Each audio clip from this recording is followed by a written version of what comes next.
Olá, meus queridos, vamos conversar um pouquinho sobre o terceiro setor, geografia. Vem comigo. Em primeiro lugar, nós precisamos entender o significado dessa expressão. Essa expressão foi criada para designar um campo da sociedade correspondente às ações sociais promovidas por instituições privadas de caráter não lucrativo, com atividades que envolvem a demanda pela reivindicação de determinadas causas ou ações de filantropia. Então, veja que eu deixei em destaque aqui para vocês, né, essa pergunta: como posso ajudar? Essa pergunta ela é bem pertinente para quem faz parte desse terceiro setor que nós vamos conhecer com mais detalhes. Esse termo ele foi criado para diferenciar essas instituições da esfera governamental, que é o primeiro setor, e da esfera privada com fins lucrativos, que é o terceiro setor ou mercado. Então analisem comigo. Eu tenho o primeiro setor, né, é o governo. O segundo setor, que é o mercado, que são empresas com fins lucrativos. O terceiro setor, meus queridos, aí sim nós já vamos ter uma esfera em que não existe finalidade lucrativa, né? Então, nós precisamos entender, por exemplo, qual é a origem disso. E a origem desse terceiro setor remete aos Estados Unidos, onde desde os tempos coloniais surgiram centros de caridade ou comunitários organizados em formas de clube, em formas de igrejas, em formas de associações, entre outros formatos.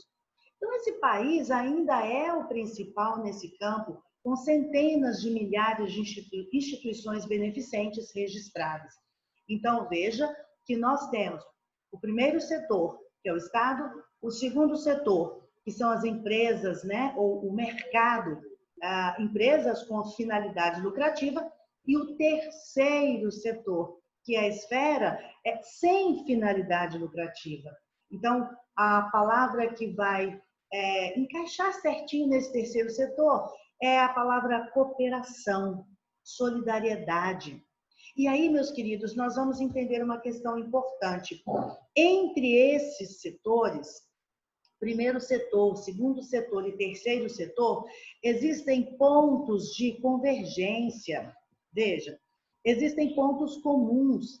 Então, nós vamos observar o seguinte, que nessa interseção entre terceiro setor e Estado, nós temos aqui, por exemplo, as fundações de apoio, os sindicatos, as organizações sociais, os sistemas S, Senai, Senac, né, faz parte dessa junção aí, desse ponto comum entre o terceiro setor e o Estado. E outras entidades privadas sem fins lucrativos estabelecidas pelo poder público. Então, veja, há uma contribuição do Estado, né, para esse terceiro setor e vice-versa. E aí nós temos também, entre o terceiro setor e o mercado, que é o segundo setor, também algumas ações importantes, como, por exemplo, fundações de empresas, projetos sociais operados diretamente por empresas, câmaras de comércio, entidades de benefício privado, sindicatos, cooperativas. E o terceiro setor, né, em si, que são associações culturais, educacionais, assistenciais, esportivas, etc.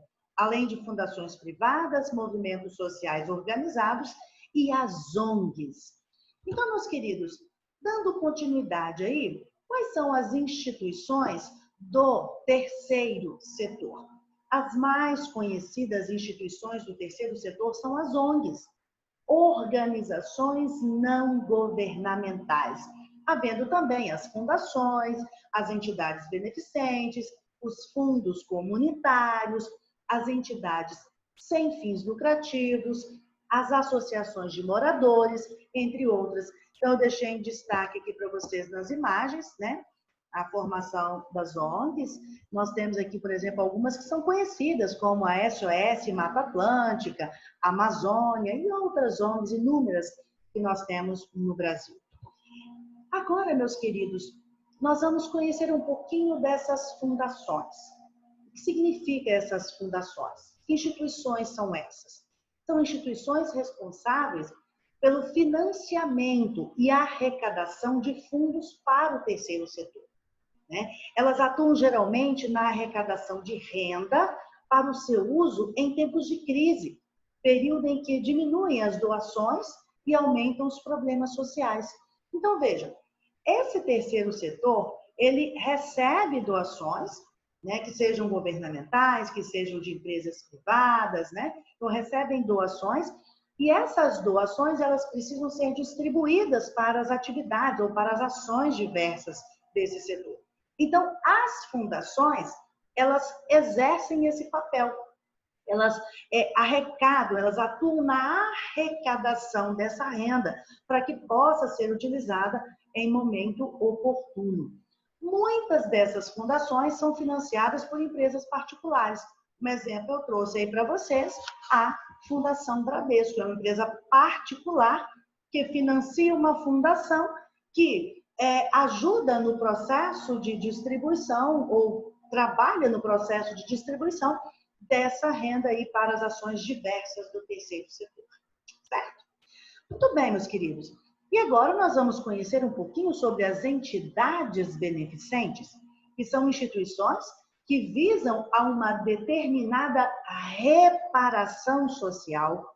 Essa reparação social, ela pode estar ligada a questões de problemas estruturais, como, por exemplo, a fome, né? Seja também problemas individuais, como, por exemplo, a depressão. Então, tanto problemas maiores sociais quanto problemas mais individuais, eles são abraçados por essas entidades beneficentes. E aqui nós temos na nossa imagem, né? Observe aí a nossa personagem, uma carinha triste, né? Ou seja, representando aí esse problema individual, que é a depressão, é conhecido como o mal do século, né? Muitas pessoas em processo de depressão. E nós sabemos também que a própria pandemia, que gerou esse isolamento social, de certa forma, ela levou assim, muitas pessoas a esse processo depressivo. Então, nós temos entidades beneficentes que são voltadas para essa reparação social. Atuam em diversos campos e constituem a maioria das instituições filantrópicas do mundo. Agora vamos conhecer sobre os fundos comunitários. Esses fundos comunitários são centros que canalizam e distribuem recursos de doações geralmente realizadas por empresas privadas. Ao invés de direcionarem todos os recursos de uma determinada corporação a uma única entidade, a quantia é doada a um ou mais fundos comunitários que terão a função de distribuir esse dinheiro para aquelas entidades que mais necessitam de recursos. Então, nós temos aqui as imagens de alguns fundos, né, comunitários, como, por exemplo, aqui o Fundo Comunitário no Rio de Janeiro, o Fundo Emergencial para a Saúde, num momento como esse de pandemia, né, e outros fundos comunitários que são voltados para essa distribuição financeira para entidades que estão necessitando de ajuda.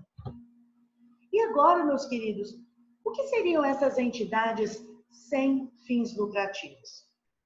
Olha, nós temos empresas com fins lucrativos, né, que é o mercado em si, e as empresas sem fins lucrativos, que são empresas privadas de ações não necessariamente sociais, que não objetivam a obtenção de lucro e o acúmulo de reservas, vivendo basicamente de doações ou, dependendo do caso, da geração própria de renda, que deve ser revertida para a realização de ações sociais.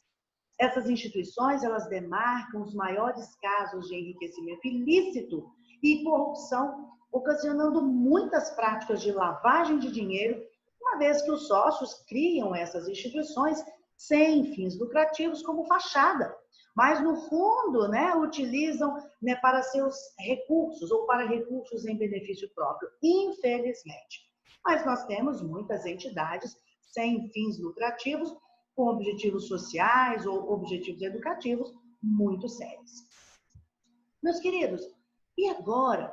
As ONGs, super famosas, as ONGs, organizações não governamentais, que são instituições que não estão necessariamente ligadas à caridade ou a reparações sociais, né? Na maioria das vezes, essas instituições, as suas atuações ocorrem na reivindicação de direitos ou de opiniões.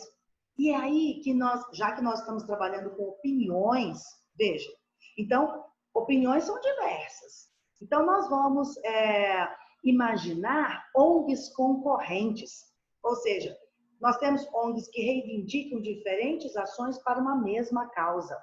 Querem um exemplo?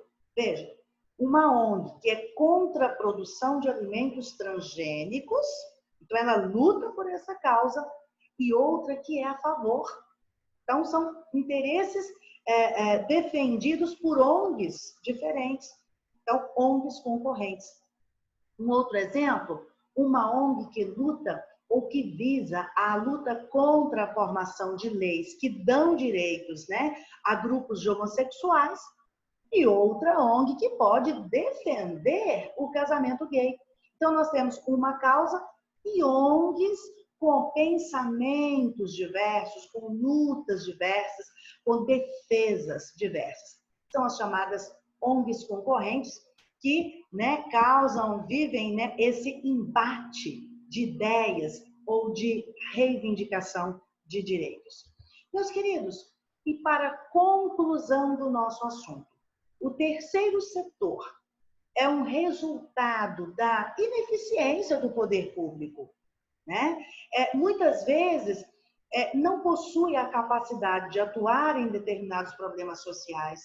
E aí, quando nós vimos que há uma presença do Estado, né, nessa interseção entre Estado e terceiro setor, entre o mercado e terceiro setor, essa interseção é necessária, né? Essa interseção ela é completamente necessária e justificada. Por quê? Quando o Estado não pode atuar ou não atua, né, em determinado campo da vida social, então aí nós temos a atuação desse terceiro setor, né? Então, é produto também da organização popular em prol de melhoria da sociedade. As pessoas, elas se juntam, né, em prol da melhoria dessa sociedade, que se aproveita de algumas vantagens burocráticas que o Estado não possui, como a atuação fora de suas fronteiras. Então, veja, aqui dá para a gente perceber o quanto o terceiro setor é importante para a vida social. Então, eu agradeço a presença de vocês, agradeço a companhia de vocês nesse tempinho aí de aula. Muito obrigada. Fiquem com Deus.